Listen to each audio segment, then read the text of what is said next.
On May 12, 2020, Alexia Everett disappeared without a trace on the Appalachian Trail. 4 months later, in the deep thickets of the St. Mary's Forest, construction equipment stumbled upon a massive steel door hidden deep underground. When the lock was picked, a heavy stench of rot, ammonia, unwashed bodies, and spoiled food wafted out of the darkness. Inside, on a dirty mattress, sat a person who only vaguely resembled the missing student. Thin, skin the color of ash, and eyes full of wild terror. But it wasn't her appearance that was most frightening. When the rescuers held out their hands to her, she didn't cry with relief. She grabbed a rusty screwdriver, pointed it at the people, and shouted, "Stay away! You'll ruin everything! What have you done to him? He is my savior, and you are monsters." You will find out why the girl refused to come out and who exactly imprisoned her in that bunker in this video. Enjoy the video. On May 12, 2020, at exactly 6:30 in the morning, residents of a quiet neighborhood in Charlottesville were still sleeping when 22-year-old Alexia Everett walked out of the doorway of her rented house. The morning was chilly, with fog hovering over the city, which promised to clear by midday. Alexia, a final-year student at the University of Virginia, looked focused. She threw her backpack into the trunk of her navy blue Subaru Outback, checked the attachment of her trekking poles, and got behind the wheel. A minute before she set off, she sent a short message to her mother. "I'm going to the mountains for a day. I need to clear my head. I'll be back in the evening." These were the last words she wrote to her family. Traffic surveillance cameras on the AI-64 highway recorded her car at 7:15. She was traveling westbound, observing the speed limit. The video footage, which was later seized by detectives, shows only the girl's profile. She is looking straight at the road. The driver's side window is slightly ajar. No passengers in the car, no cars chasing her. It was a normal weekend trip. At 8 hours and 15 minutes, Alexia pulled into a gravel parking lot near Rockfish Gap, a strategic point where the Blue Ridge Parkway and the Appalachian Trail entrance intersect. At this early hour, the lot was nearly empty. Her arrival was noticed by a National Park Service ranger on duty, who was conducting his morning walkthrough and checking trail markings. In his report, written 2 days after the incident, he described Alexia as a well-prepared hiker. She didn't look like an amateur who went for a walk in sneakers. She was wearing professional trekking boots, a laminated map was attached to her belt, and she was carrying a high-quality gray Osprey backpack. The ranger remembered that she was changing her shoes near the open trunk and gave him a brief nod as he passed by. According to the plan she had drawn up in advance, her route was to go to the Humpback Rocks Lookout, a popular but challenging section with a steep climb. It's only a few miles one way. For a trained person, this journey takes no more than 4 hours round trip. At 10:40 in the morning, a cell tower near the town of Afton registered the last electronic pulse from Alexia's phone. It was an automatic ping. The device was searching for a network but not transmitting data. The geolocation indicated that she was somewhere on a ridge, moving deeper into the forest. After that, the phone went silent. It never came online again. The alarm was raised in the evening of the same day. When the sun went down behind the mountains and Alexia did not return home and did not answer her mother's calls, the family turned to the police. A patrol that arrived at the Rockfish Gap parking lot at 20:30 found her Subaru in the same spot where the ranger had seen it. The car was locked. Inside, on the passenger seat, there was a bottle of water and a gas station receipt. There were no signs of a struggle near the car, no broken windows. She simply went into the woods and never returned. The active phase of the search began at dawn on May 13th. For 5 days, a combined team of volunteers, state police, and canine units combed every square meter of the forest along the route to Humpback Rocks. The key moment occurred on the 3rd day. An experienced search dog, a bloodhound, confidently picked up the trail from Alexia's car door. He led the group clearly along a hiking trail for about 3 miles deep into the forest. But then, at the point where the trail intersects with an old maintenance road running under power lines, the dog stopped. This area, known as the power line right-of-way, was an open space covered with coarse gravel and overgrown with low bushes. There was always a strong wind, which created ideal conditions for dispersing the odor. The dog handler noted in the report that the dog started circling on the spot, having lost its bearings. The trail did not go further into the forest. It did not turn back. It broke off right in the middle of the gravel road. This could only mean one thing. Alexia Everett had stopped walking at this very point. The volunteers expanded their search radius by moving in a chain along the power line. 20 meters from the intersection, in the tall grass on the roadside, one of the searchers noticed a shine of metal. It was a black diamond trekking pole. It was half hidden under a blackberry bush. When forensic experts examined the find, they discovered a detail that instantly changed the status of the investigation from missing to possible theft. The temliac, a strong nylon strap that secures the stick to the wrist, was torn. The edges of the tear were uneven, and the fibers were stretched. An examination would later confirm that such a tear could not have been caused by wear and tear. To tear this material, a sharp, strong mechanical action was needed. It looked as if the girl had been pulled by the arm by force, or she was desperately trying to break free, catching the stick on something, or someone. The ground around the discovery was dry and rocky. The gravel road had no tire tracks. Heavy machinery of the power company used to drive here regularly, and it was impossible to distinguish the old tracks from the new ones. No other items, blood drops or drag marks were found. 5 days of searching ended in nothing.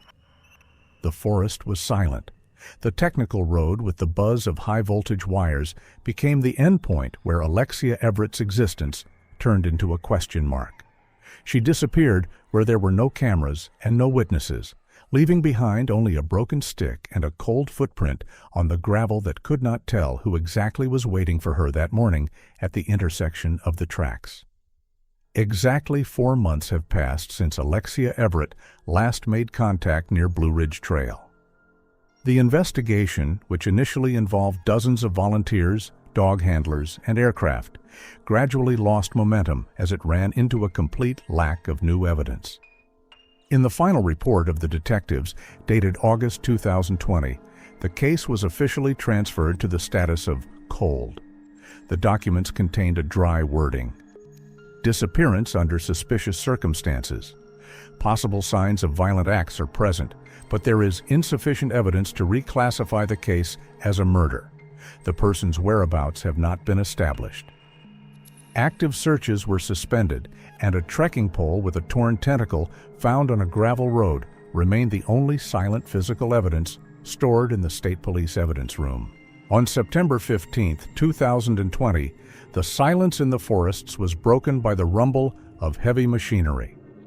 A team of contractors from a company that maintained power grids was carrying out routine clearing of a clearing under high-voltage lines. The work was being done in the much more remote wilderness area of St. Mary's Wilderness, about 10 miles south of where Alexia's stick was found.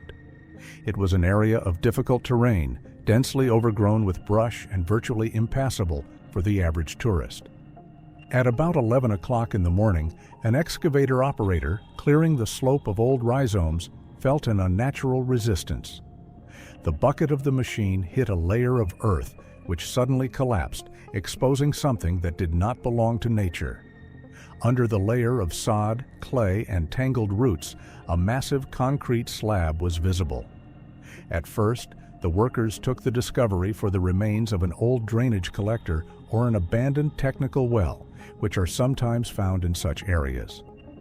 But when they cleared the area with shovels, they saw a structure that alarmed even experienced builders. It was a massive steel door built directly into the hillside and painted in a dirty brown camouflage color.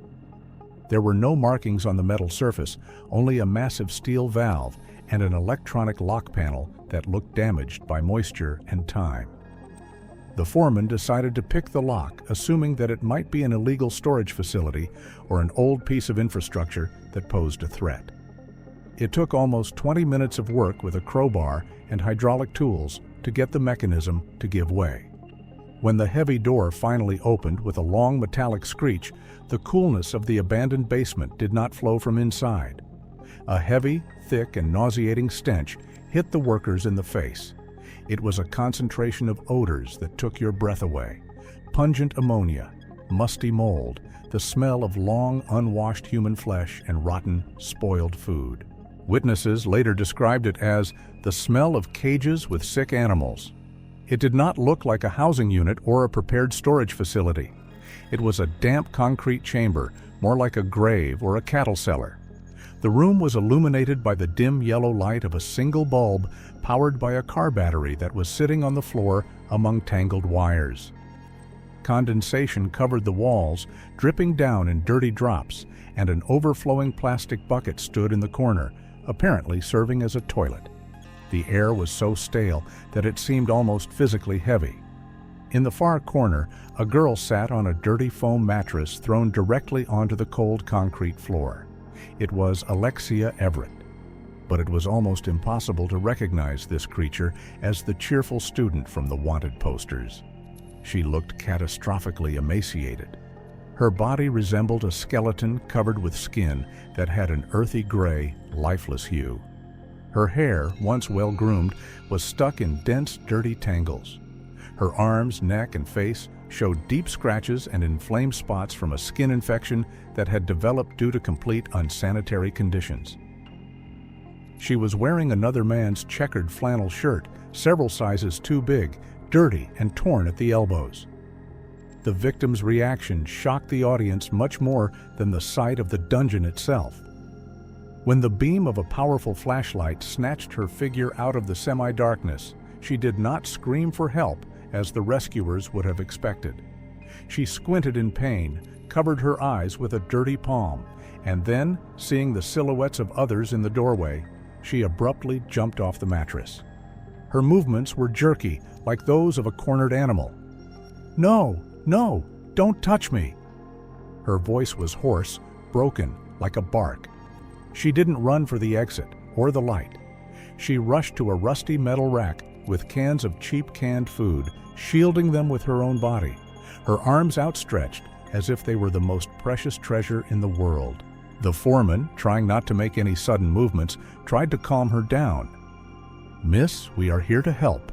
You are safe. Let's go for air. You need a doctor." These words triggered a fit of uncontrollable aggression. Alexia stood up, her eyes widened with horror and rage. She grabbed a long, rusty screwdriver from the table and pointed it at the people. "Stay away! You'll ruin everything!" she shouted, trembling with exhaustion and tension. "He tried. He did everything he could. You have no right to take that away. What have you done to him?" The workers froze in their tracks. They saw before them a man living in complete, humiliating, unsanitary conditions, dying of hunger, but ready to kill for the right to stay in that concrete pit. His consciousness was completely distorted. "Where is he? Did you hurt him?" She began to cry, smearing dirt and tears on her sunken face. "He is the only one who cares about me. Up there is only death. And here he gives me life. He gives me his food. He is a saint, and you are monsters." She fought back against her rescuers not out of fear of the outside world, but out of fear that her protector would punish her for this intrusion. She shouted that these terrible conditions were only temporary trials, that they were going through together for a higher purpose, and that no one dared to take her away from her home. At that moment, it became clear that the walls that held Alexia were built not only of concrete, but also of something much stronger and more terrifying, a total psychological breakdown. Alexia Everett was taken to the regional medical center in a medically induced coma. It was a necessary decision. At the entrance to the bunker, when they tried to put her on a stretcher, the girl had an attack of uncontrollable aggression bordering on animal panic. She did not realize that she was being rescued and perceived the paramedics as a threat. The transportation took place under enhanced supervision, as the doctors feared that even in a semi-conscious state, she could harm herself. When the effects of the sedatives began to wear off and Alexia regained consciousness in the intensive care unit, the doctors and detectives on duty in the corridor expected to see a typical reaction of a released victim. Tears of relief, a request to call her family, or at least exhausted calm. Instead, the reality was different. As soon as her eyes opened and she saw the sterile white walls, monitors, and drips, she started screaming.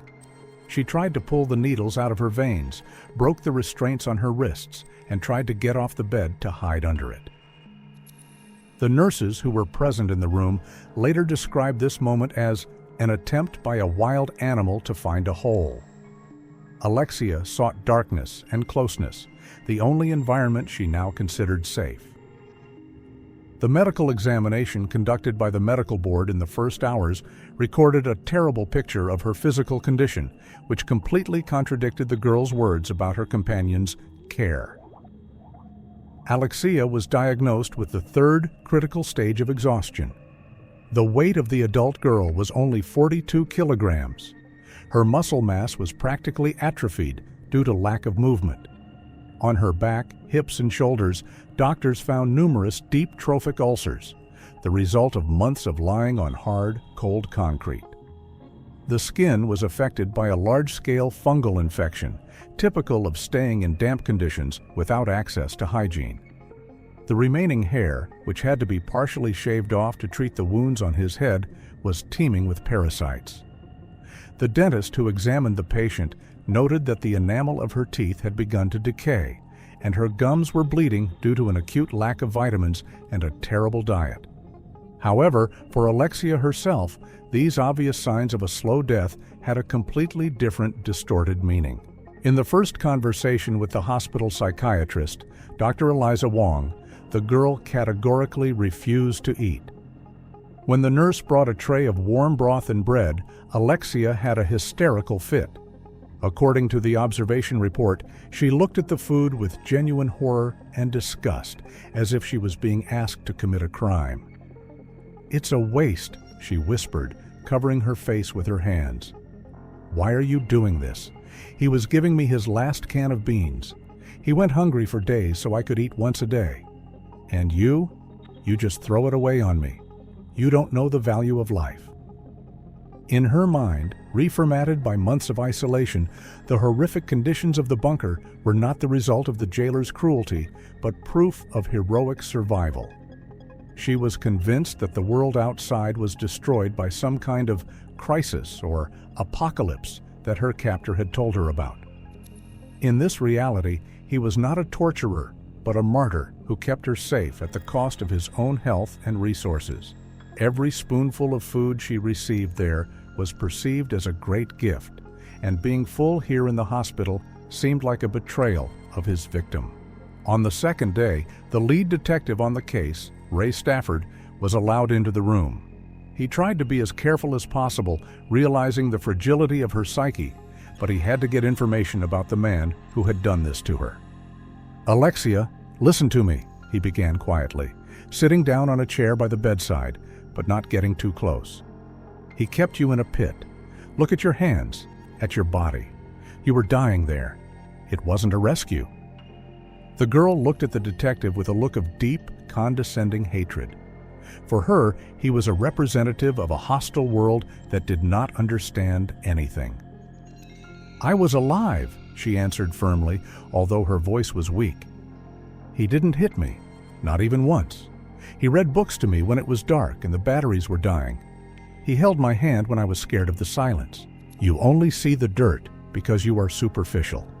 You don't see the sacrifice he made for us. He could have left me, gone away, and survived on his own. But he came back. Every time he came back to that darkness for me." She was describing a classic pattern of psychological dependence where small acts of humanity against the backdrop of total terror are perceived as the highest form of love. The most difficult stage of this day was the first attempt to reunite with the family. Alexia's parents waited in the corridor for more than a day. Doctors had warned them about their daughter's condition, but no one could prepare them for the reality. Before letting the family in, the staff had to fix Alexia to the bed with soft straps. When she heard that the outsiders wanted to see her, she tried to scratch her face with her nails, falling into a state of effect. When the door opened and her mother stepped inside, Alexia abruptly turned away from the wall, shrinking into a ball as far as the straps would allow. "Why are you here?" she asked in a low voice, not looking at the woman crying on the doorstep. "We were looking for you, dear. We love you so much. We haven't stopped looking for you for a day," the mother said through her tears, trying to touch her daughter's hand. "Lies!" Alexia turned her head sharply. There was no childish pain or joy of recognition in her eyes. There was a fanatical, cold glint. "You're lying. You've been sleeping in soft beds all these months. You ate well, you lived your lives, walking in the sun while we rotted below to survive. He is the only one who was with me in hell. He is my family, and you are just people who came ready to help." These words hit the parents harder than physical pain. The psychiatrists who watched the scene through the glass noted the complete disintegration of the patient's former value system. The kidnapper used a cruel but effective tactic of shared suffering. By forcing her to live in inhumane conditions and periodically imitating her own suffering, complaining about hunger, cold, fatigue, and danger outside, he created the strongest bond possible, that of accomplices in survival. In her eyes, they were one against a hostile world. Alexia did not ask for help or medicine. She didn't ask for friends or school. Her only concern was the fate of her husband, whom she called Julian. She demanded answers from the staff, whether he was fed, whether he was given a warm blanket, whether he was not cold. "Don't you dare insult him," she told the investigators at the end of the day when they tried to bring up the accusations again. Her voice sounded like an ultimatum. "He is a saint. If you hurt him, if you lay a finger on him, I will stop breathing. I will just lie down and die." This was not an empty threat. The doctors saw in her eyes the determination of a person with nothing to lose, because everything she considered valuable was left behind the door of the concrete bunker, along with the man who stole her life. 24 hours after Alexia Everett's evacuation, the lead investigator on the case, Detective Ray Stafford, was given permission to go down to her holding facility. By that time, powerful industrial fans installed by the Biological Defense Service were already operating at the entrance to the bunker to draw toxic fumes out of the dungeon. However, when Stafford stepped onto the concrete floor of the cell, the air was still heavy, saturated with an odor that cannot be removed in a day, the smell of hopelessness, human waste, and concentrated fear. Stafford had seen dozens of crime scenes in his career, maniacal basements, makeshift prison cells, torture sites. But this room was radically different from anything he had seen before. There was no chaos here. There was a terrifying, mathematically verified order. It was not a prison in the classical sense. It was a laboratory for human training. A group of forensic scientists dressed in white protective suits had already begun a detailed examination of the victim's life, recording every inch of space. They immediately drew the detectives' attention to the clear zoning of the room. The territory was not delimited by walls, but by invisible but strict borders. Most of the cell was occupied by the so-called dirty zone. It was a corner with a foam mattress soaked in moisture and a plastic bucket. It was here, according to the analysis of biological traces and scuff marks on the concrete, that the girl spent 90% of her time. In contrast, at the very entrance, under a lamp, was the clean zone. There was a small folding table with a smooth surface, a clean chair, and a neatly folded woolen plaid blanket. This area did not belong to the prisoner. It belonged to the warden. There was neither dust nor dirt on the surface of the table. This place was kept sterile, which created a striking contrast with the rest of the room. It was on this table, next to the lantern, that the detectives found an object that became the key to understanding what had been happening here for 4 months. It was a thick notebook with a hard black cover. It did not look like a diary of a madman. It was a logbook, the kind of thing lab technicians usually keep during experiments. Stafford put on new gloves and carefully opened the notebook. The pages were filled with small, neat handwriting. The author of the notes, whom Alexia called Julian, did not describe his emotions or fantasies. He kept a cold, cynical accounting of suffering. Each day of his imprisonment was numbered. Opposite the dates were columns with numbers: air temperature, number of hours of sleep, volume of water, and, most frighteningly, an exact calorie count. On one of the pages, Stafford read an entry.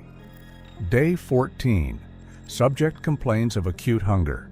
Hand tremors are observed. 400 kilocalories given. Half a can of tuna in its own juice. Reaction: tears, verbal gratitude, attempt to touch the hand. The progress is positive. The attachment is getting stronger. As the detective continued to leaf through the case file, he found more and more evidence that the man was acting as a sadistic pragmatist. Day 32. An attempt to argue about the temperature in the room. The subject showed dissatisfaction, punishment, silence for 48 hours. Food is completely canceled. Water limited to 300 milliliters. Goal: full awareness of dependence on the source of resources. It was a chronicle of the breaking of a personality, written as an instruction manual for the mechanism. But it was not just the notebook that spoke. The experts asked the detective to approach the wall in the dirty zone where Alexia was sleeping. Under detailed ultraviolet light, it became clear that the rough concrete was written in white chalk. These were not the usual calendar notches used by prisoners to count down the days to freedom. There was no hope for a way out. At eye level, the wall was covered with short phrases written in a trembling hand. Graphological analysis on the spot confirmed that Alexia was writing, but the content of the phrases indicated that she was taking dictation. These were affirmations of a broken person, mantras of resignation that she was forced to write over and over again until they were engraved in her subconscious. "I am weak. The world outside is cruel. Only here is safe," was written in large letters. Below, in smaller letters, "Hunger cleanses, pain teaches. Julian carries a heavy burden for me." And near the floor, almost erased by the back, "I do not deserve this sacrifice." While inspecting the ventilation system, one of the technicians noticed that the air duct grill was fixed with new screws that were different from the rest of the fittings. When the grill was removed, they found a hidden audio speaker inside, connected by a thin wire to a digital player hidden in a niche. The experts turned on the device. A monotonous, calm, hypnotic male voice came out of the speaker. The recording was looped. The kidnapper used the technique of guided sleep or hypnopedics. The speaker broadcast this recording at night when the exhausted girl was falling asleep, or during hours of complete darkness when electricity was being saved. The voice repeated the same theses, methodically erasing her past life. "Your parents have forgotten you. You were a burden to them. Your friends hated you. You were a nobody in your past life. Only now, in this dirt, are you becoming real. Only I can see your essence." He was literally rewriting her memory, replacing the memories of a happy childhood with a fictionalized picture of total rejection, convincing her that this concrete bag was the only ark in a hostile ocean. But the most compelling proof was found in the technical compartment disguised as a control room. Behind a double false wall, Stafford discovered a cache of electronics. Among the spare batteries and wires was a secure external hard drive. The IT forensics team was able to bypass the encryption in a few hours on the spot by connecting the drive to a company laptop. What they saw on the screen made even experienced officers look away. The disk contained gigabytes of video footage. Julian had filmed his visits on a camera mounted on a tripod in the clean zone. Stafford launched one of the files, dated mid-July. The video showed a man. His face was obscured. Only his arms and torso were visible, entering a bunker. He is wearing a clean, ironed shirt. He slowly sits down on a chair, takes out a fresh sandwich with meat and greens and a juicy apple from a plastic container. The camera also captures Alexia. She sits on the mattress, dirty, in rags, and looks at the food with eyes full of animal hunger. The man starts to eat. He does it slowly, defiantly, savoring every bite in front of the hungry girl. At the same time, he has a calm, almost fatherly conversation with her. He tells her how hard it was for him to get this food, how dangerous it is on the surface now, how he risked his life to get down to it. On the recording, Alexia can be heard crying quietly. She stretches out her hand and whispers a request to give her at least a piece. The man stops, sighs heavily, and looks at her with fake sadness and disappointment. "Alexia?" His voice sounds soft, but you can feel the steel in it. "You know the rules. Resources are critically low. If I give you this, I will weaken. If I'm weak, I can't protect us from what's happening upstairs. Do you want me to die? Do you want to stay here alone forever?" The video shows how this manipulative blow hits the target. The girl instantly lowers her hand. She wipes her tears with a dirty sleeve, her shoulders shaking with sobs, but she shakes her head. "No," she says, barely audible. "No, Julian. I'm sorry. I'm selfish. Eat. You need it more. You need to be strong." Detective Ray Stafford closed the evidence folder and paused the video. In the silence of the bunker, he could only hear the hum of the fans. Now he finally understood why she had thrown herself at the doctors in the hospital and defended her tormentor. She did not just love her executioner, as is the case with Stockholm Syndrome. The situation was much deeper. She was absolutely sure that the only reason she was still breathing was because of his great sacrifice. Julian had made her believe in a horrible equation. Her hunger was equal to proof of his love, and his satiety was a prerequisite for their joint survival. It was a perfect trap, the walls of which were not built of reinforced concrete, but of a giant, all-consuming sense of guilt that he instilled in her drop by drop for 4 months. The investigation found itself in a paradoxical situation. The victim was found. The crime scene was recorded to the smallest detail, but the name of the perpetrator remained unknown. Alexia Everett continued to remain silent, bordering on fanatical devotion. She reacted to any attempts by detectives to find out the name of her savior with aggressive hysteria or complete withdrawal. The video recordings taken from the hard drive in the bunker also did not provide a direct answer. The man in the footage was always in the shadows or with his back to the lens, and his voice on the audio recordings was monotonous and devoid of characteristic defects that could be used to make an identification. The breakthrough in the case came not from human testimony, but from a dumb technical object. A group of technical experts, while disassembling the bunker's autonomous power supply system, noticed a massive industrial deep-cycle battery that provided power to the lighting and surveillance camera. It was an expensive, specialized piece of equipment that was rarely available for private sale. The battery case was covered with a layer of dust and mold, but the inventory sticker was still intact on the side panel under the dirt. The barcode had been partially rubbed off, probably during transportation, but the serial number embossed on the plastic remained legible. Detective Ray Stafford sent an inquiry to the manufacturer and within hours received a response that gave the investigation its first clue. The battery belonged to a batch of equipment purchased by Blue Ridge Infrastructure, a large contractor that maintained high-voltage power grids in the remote mountainous areas of Virginia. Investigators immediately seized the company's internal documents. The inventory logs listed this particular battery as lost during repairs at the St. Mary's site in October 2019. The name of the surveying engineer in charge of that crew was listed under responsible person. His name was Julian Thorne. When the detectives pulled up the file on 34-year-old Julian Thorne, they saw a biography that was so flawless that it aroused suspicion. He had no police record, no unpaid parking tickets, no debts, no credit delinquencies. He was an invisible man for the law enforcement system. It was this sterility that made him an ideal predator.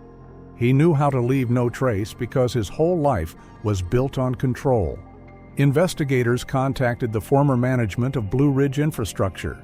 The description given by his colleagues fit perfectly with the psychological profile that had been drawn up earlier.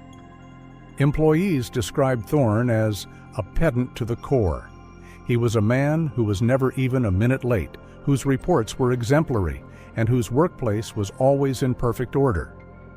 One of the foremen noted an important detail during the interview. Julian had no friends. He had schedules. He never went out for a beer with us after a shift, never talked about personal things. He just existed around us like a well-oiled machine. It also turned out that Thorne resigned from the company of his own free will in April 2020, exactly 1 month before Alexia disappeared. In his resignation letter, he gave a vague reason: the need to focus on long-term private projects. Now the investigation understood what kind of project it was. The next step was to check the suspect's digital footprint. Detective Stafford obtained a warrant for access to the mobile operator's data.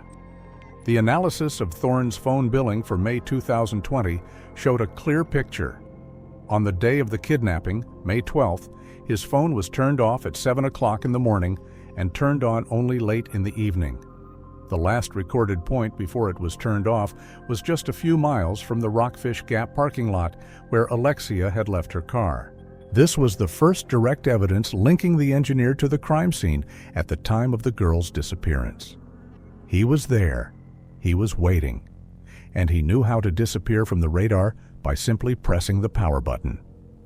But the final nail in the prosecution's case was Julian Thorne's financial history. Bank statements for April and early May revealed a picture of carefully planned preparation for the crime. Thorne did not act impulsively. He built his prison methodically, like an engineering facility. A week before the kidnapping, his card was used to pay for a large shipment of specific building materials at the Shenandoah Supply Company hardware store in Waynesboro. Investigators received an itemized receipt. The list of purchases included quick-drying concrete sealant, industrial soundproofing foam, reinforced steel hinges, and a specialized self-powered electronic lock, exactly the same as the one that rescuers had to break at the entrance to the bunker. Also on the list were long-term water canisters and boxes of cheap canned food that were later found on shelves in the dungeon. The dates of the transactions indicated that Thorne began preparing the bunker immediately after he quit his job. He used his knowledge of the area, gained from his work as a surveyor, to find the perfect spot that wasn't on the maps and turn an abandoned maintenance sewer into an impregnable prison. Detective Stafford looked at the evidence and realized that he was dealing with the architect of someone else's hell. Julian Thorne didn't just grab the girl. He engineered her disappearance, calculated the resources, and created a closed system where he was the only source of life. Everything pointed to the fact that he acted alone, in cold blood, and with complete confidence in his own impunity. Now the police had a name, an address, and enough evidence to storm his fortress before he could implement the next phase of his monstrous private project. The operation to detain the main suspect in the kidnapping of Alexia Everett began at dawn on September 21, 2020. The venue was a quiet street on the outskirts of Staunton, Virginia, a typical American town where neighbors know each other only by the color of their cars and polite nods during their morning jog. The house Julian Thorne rented looked exemplary: neatly mowed lawn, clean windows, and no junk on the porch. It was the exact opposite of the concrete hell he had created in St. Mary's Forest. The contrast between the conditions in which he forced his victim to rot and the comfort with which he surrounded himself was one of the most striking details for the investigation team. At precisely 5 o'clock in the morning, a state police SWAT team arrived at the front door. The operation was a high-risk one. Detectives assumed that an engineer capable of building a sophisticated self-contained prison could have mined his own home or put up armed resistance. The silence was broken by a battering ram, and the soldiers burst into the hall, shouting commands. However, the assault, which had been prepared for several days, ended before it even began. When the first two officers kicked in the door to the bedroom on the second floor, they saw a scene that did not fit the standard arrest scenario. Julian Thorne was awake. He was not reaching for a weapon, not trying to escape through the window, and did not look surprised. He sat in a deep leather chair by the window, his back to the entrance. He was wearing a perfectly ironed, light-colored shirt, buttoned up, and pants. In one hand, he held a cup of hot coffee, with steam still rising from it, and in the other, he held a book on philosophy. He seemed to be waiting for guests. When the officers ordered him to put his hands behind his head and lie down on the floor, he slowly put the cup on the table, closed the book, and turned to them. There was no fear or panic on his face, only a cold, alienated mask of superiority. In the arrest report, the arresting officer recorded his first words. Thorne did not ask for a lawyer or demand an explanation. He looked at the SWAT officers and asked calmly, almost casually, "Is she still alive?" There was no concern in this question. It was the interest of a scientist who wants to know if his test subject survived his experiment after the laboratory assistant left the room. When the handcuffs clicked on his wrists, he allowed himself to be led out of the house without a word of protest, maintaining the expression of a man whose brilliant idea simply could not be comprehended by the primitive minds of his persecutors. Immediately after the suspect was taken away, a detailed search of the house began. What the detectives saw inside caused a wave of disgust. Thorne's life was organized with manic attention to comfort. In the kitchen, there was a huge two-door refrigerator crammed with fresh food, marbled beef steaks, expensive cheeses, fresh fruits and vegetables, and imported wine. These were the same foods that he defiantly ate in front of the camera in the bunker, forcing the hungry girl to watch his every move. The bedroom had a wide orthopedic mattress with expensive Egyptian cotton linens. The bathroom had shelves of luxury care products. The man who convinced Alexei that the world was in a state of collapse and that resources were critically lacking lived in absolute prosperity, denying himself nothing. This lie was the foundation of his power, but the most important evidence was found in his office. This room resembled a flight control center. Several powerful monitors, servers for data storage, walls covered with maps of the area with topographic markings. Thorne didn't just grab a random victim. He was systematically preparing to create an entire network. Cybersecurity experts gained access to his computer and found a folder called Project Purge. The contents of the files shocked even experienced investigators. It contained detailed diagrams of not one, but 3 different bunkers. The first one, the one where Alexia was found, was labeled Prototype A. The other 2, located in neighboring counties, were in the planning and material procurement stages.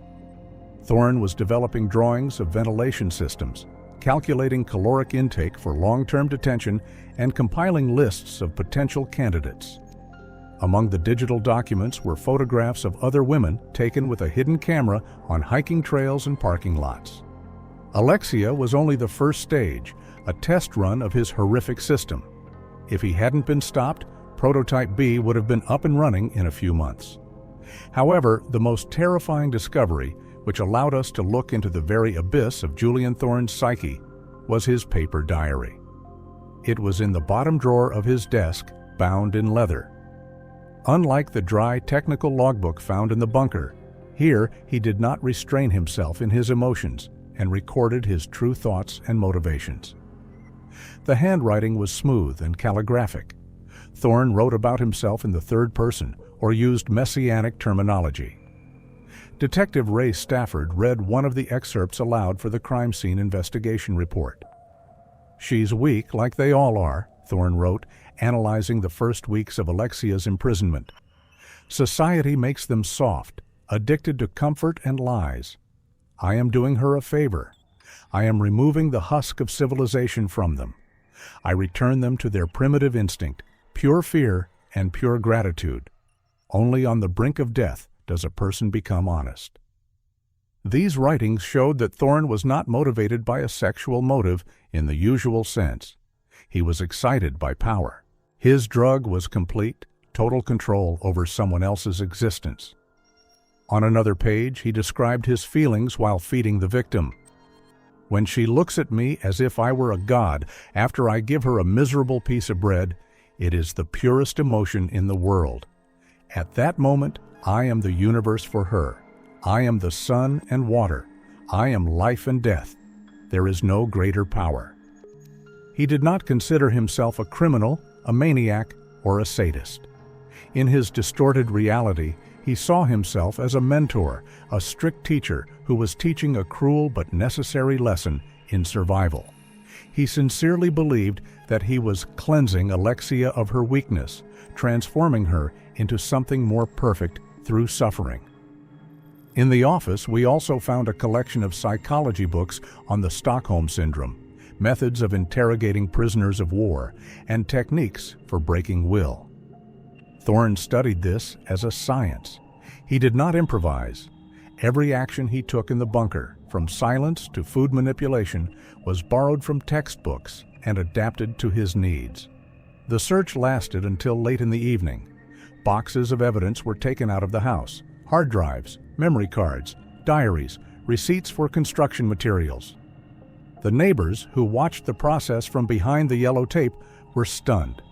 They knew Julian as a quiet, polite man who always mowed his lawn on time and never played loud music. None of them could have imagined that behind the walls of this model home, in a comfortable, air-conditioned office, this man had been watching on monitors for months as the life of a young girl he had placed there with his own hands slowly faded away in a damp pit 100 miles away. Julian Thorne's glass house was shattered. His double life became public knowledge. But the detectives realized that the hardest part was yet to come. Finding the evidence was easy. It was much more difficult to explain to the world and the jury how this intellectual turned a living person into an obedient puppet without using shackles, but only manipulating hunger and hope. The trial in the case of the state of Virginia versus Julian Thorne began in February 2021 in the Augusta County Courthouse.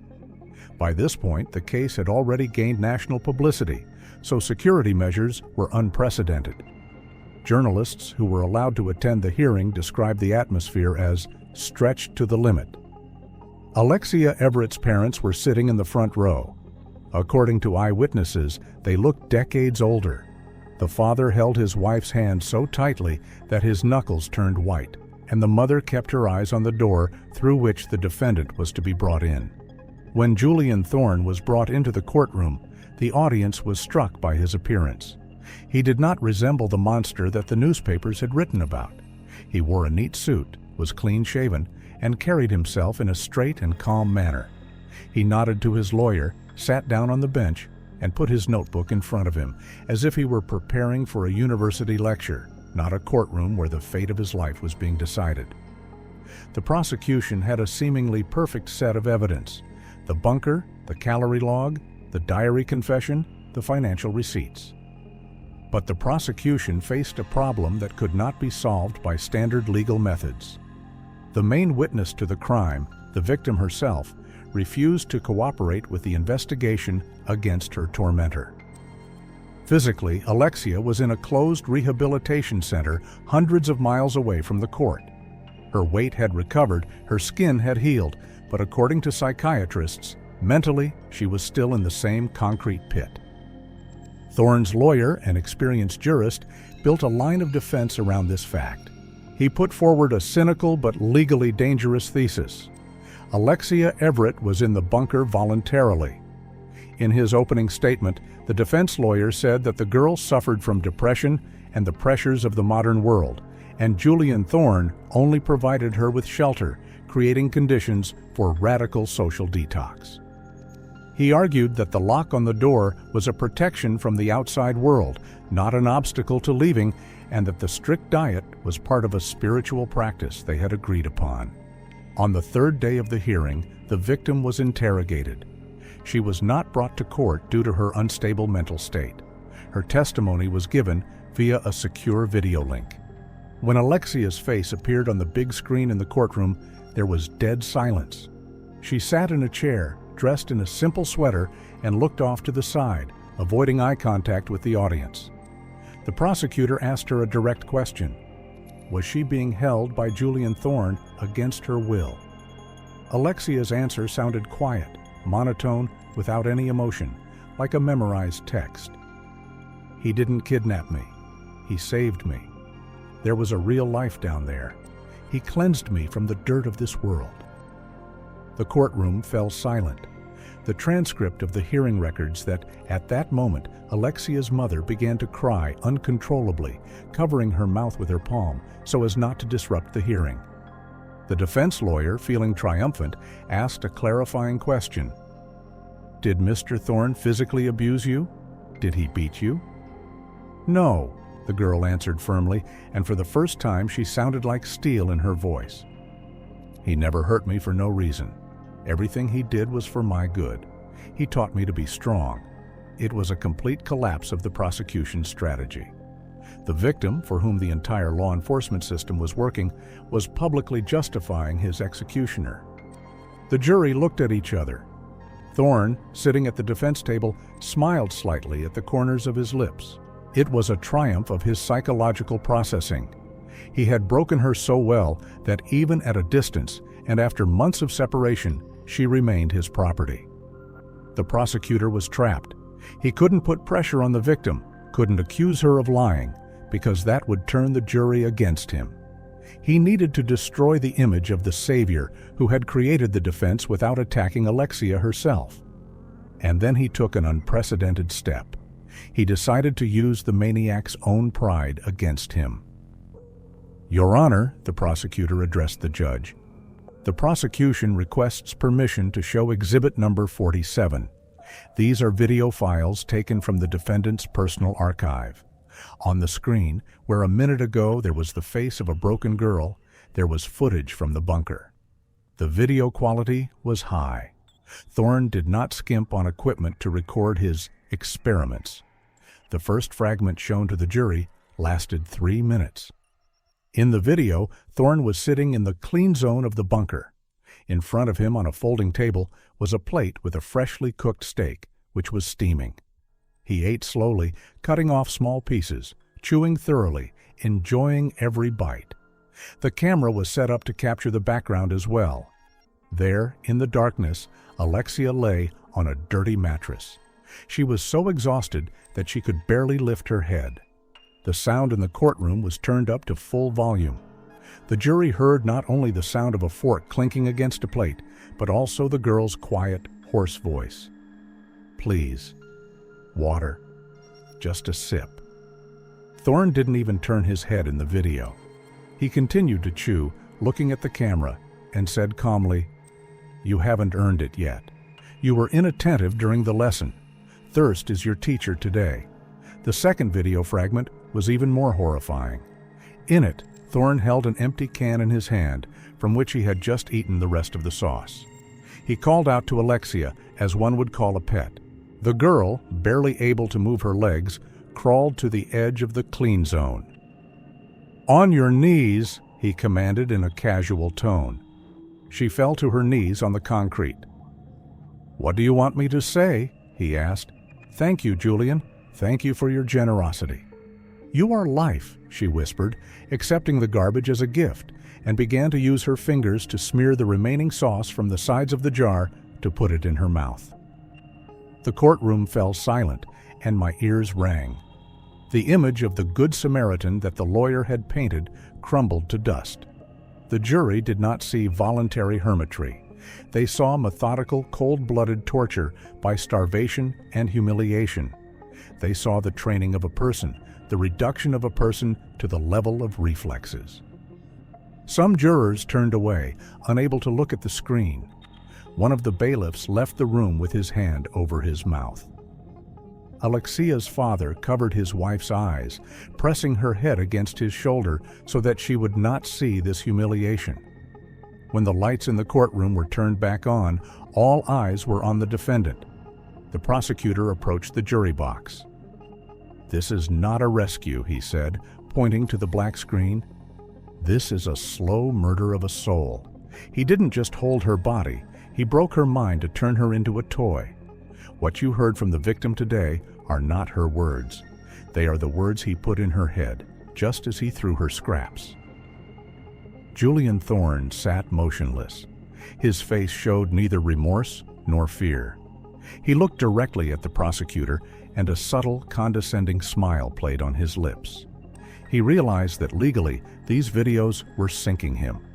But deep down, he felt victorious. He saw how Alexia defended him. He knew that even if he was put in a cage for the rest of his life, he had already won the main game. He had taken the most valuable thing from Alexia Everett, herself. He created a creature who remained his slave even when she was free. And when the prosecutor called him the devil in human form, in his speech, Thorne took it not as an insult, but as a recognition of his absolute power over another human being. That day in August's courtroom, it became clear to him that the walls of the prison could hold his body, but the consequences of his crime would remain at large forever, living in the mind of a girl who still believed that he was her only salvation. The final verdict in the case of Virginia versus Julian Thorne was announced on March 16, 2021. After 4 hours of deliberation, the jury returned to the courtroom with a verdict that left no room for appeal. Warren Fletcher, aka Julian Thorne, was found guilty on all charges, including aggravated kidnapping, systematic torture, grievous bodily harm, and psychological abuse. The judge, reading the verdict, paused before announcing the sentence, looking directly into the defendant's eyes. The minutes of the hearing record his words: "Your actions show a complete lack of empathy and an irreparable threat to society." Thorne was sentenced to 2 consecutive life sentences without the possibility of parole, plus an additional 50 years for related crimes. This ensured that he would leave the prison system only in a black plastic bag. On the same day, he was transferred to Red Union Maximum Security Prison, a facility that houses the state's most dangerous offenders. However, even behind bars, Thorne did not change his behavior.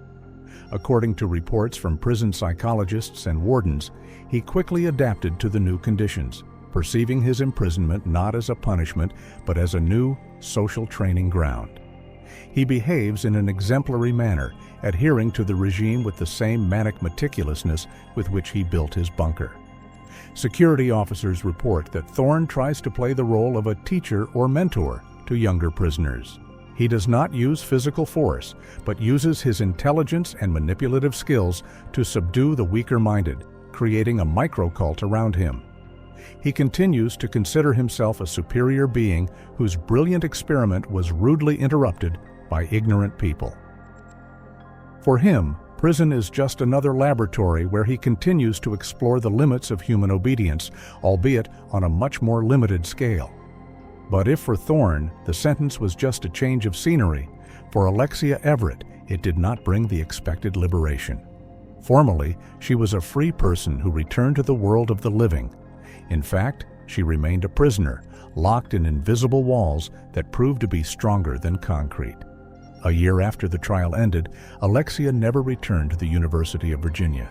Her academic past, her dreams of career and travel remained in another life, the one that existed before May 12, 2020. Now she lives in a closed private boarding house in the suburbs of Richmond, where she is under the round-the-clock supervision of a team of psychiatrists and rehabilitation specialists. Even the trained staff of the institution is shocked by the girl's life. Despite having a comfortable room with a soft bed, Alexia categorically refuses to sleep on a mattress. Every night, the nurses find her curled up on the floor in the corner of the room, on a hard laminate. When they try to move her, she wakes up in a panic, screaming that soft makes you weak. She still lives by the rules that Julian set up. Alexia's eating behavior also remains deeply traumatized. She eats only when she is given a direct command, and does so with a look of guilt on her face. During routine cleanings in her room, caregivers constantly find food caches, pieces of bread, cookies, sugar packets hidden under her pillow, in the air vents, or behind the baseboard. Some of the food is already covered with mold, but when they try to take it away, the girl has a hysterical fit. "We're going to run out of resources." She repeats the same phrase that Thorne has been hammering into her head for months. "Soon there will be nothing. You have to save every last bit of it." She lives in constant anticipation of the apocalypse her tormentor has imagined for her, and no amount of argument about the stores being full of food can pierce this armor of fear. Her parents visit her weekly, every Wednesday at 2 in the afternoon. These visits, according to the staff, are the most difficult ordeal for the family. They sit across from their daughter in the visiting room, trying to tell her about the news, the dog, the weather. But Alexia rarely answers. She looks right through them as if they were ghosts from the past who don't matter. She does not show aggression as in the early days, but her indifference hurts more than her cries. Doctors warn the family that the process of deprogramming and returning to reality can take decades, and there is no guarantee of a full recovery. But the most frightening symptom that shows the depth of the abyss into which the girl fell is her correspondence. Alexia Everett continues to write letters to Julian Thorne. She does it regularly, every Tuesday, asking for paper and a pen. The administration of the institution, in accordance with a court order and doctors' recommendations, never sends these letters to the addressee. They are intercepted and filed in her medical records as evidence of her current condition. The content of these messages remains unchanged throughout the year. They contain no anger, no accusations, no curses. Instead, the pages are filled with words of apology and gratitude.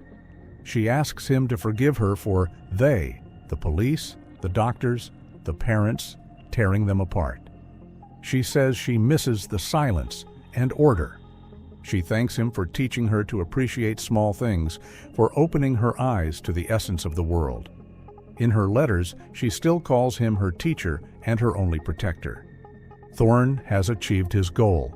He has created a prisoner who loves her shackles.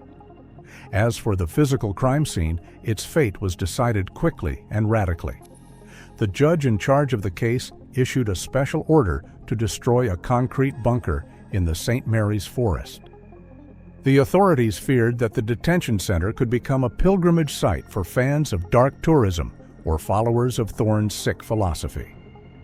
In November of 2020, heavy machinery entered the forest again, this time to destroy. Concrete floors were broken with hydraulic hammers, metal doors were dismantled and sent for melting. The huge pit left by the bunker was filled with tons of earth and stones, leveling the landscape with the slope. Young pine and shrub saplings were planted on top so that nature could heal this scar as quickly as possible. Today, grass is growing again in the place where Alexia Everett spent 4 months of hell.